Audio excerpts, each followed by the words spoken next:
एते जल्दी त आयल छलो अखने जाय छियै जय प्रति की करबे मालिक के फोन आबि गेलै ने से बात हम बुझे छी लेकिन अखन रहू न कुछ दिन और कोनो बात नहीं फिर आबै छी अखन जरूरी काज छै हमरा जाय पड़त नहीं रहू न हम आबै छी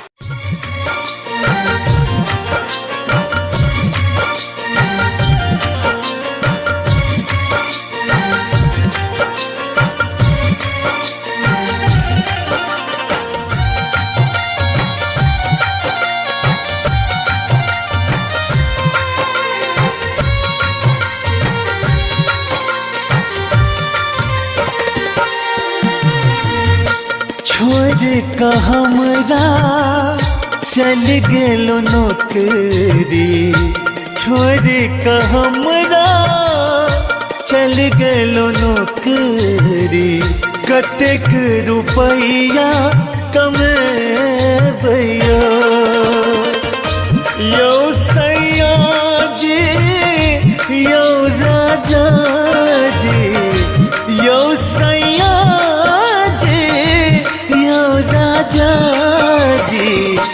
जीवते जी की मुए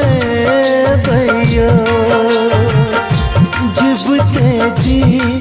की मुए भैया छोड़ का हमरा चल गेलो नौकरी कतेक रुपैया कमे भैया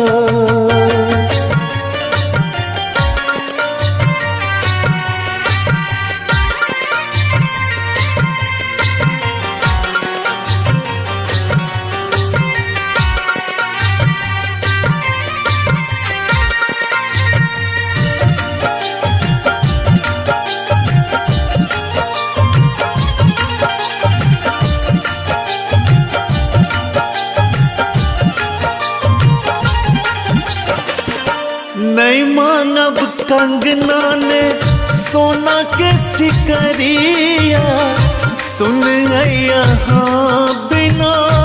हमर कोठरिया यो राजा जी ने मांगब कंगना ने सोना के सिकरिया सुन यहाँ बिना हमर कोठरिया आइब जाओ वहाँ पर देसी बलम जी आइब जाओ वहाँ पर देसी बलम जी कतिक अब कने भैया कतिक अब कने भैया छोड़ का हमरा चल गेलो नौकरी कतेक रुपैया कमे भैया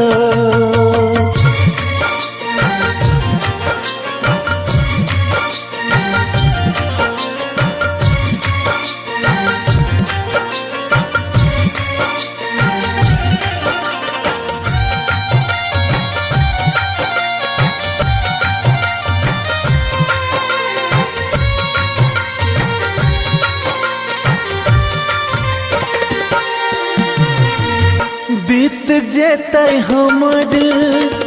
जवानी की अहीना सुखक समय की रह जेते सपना बीत जेते हमर जवानी की अहीना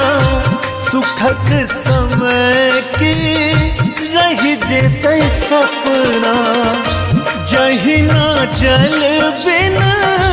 तड़पै मछरिया जहिना जल बिन तड़पै मछरिया तहिना तड़पे भैया तहिना तड़पे भैया छोड़ का हमरा चल गेलो नौकरी कतेक रुपैया कमे भैया यौ सैया जी राजा जी यो सैया जी यो राजा जी जब तेजी की मुए भैया जब तेजी की मुए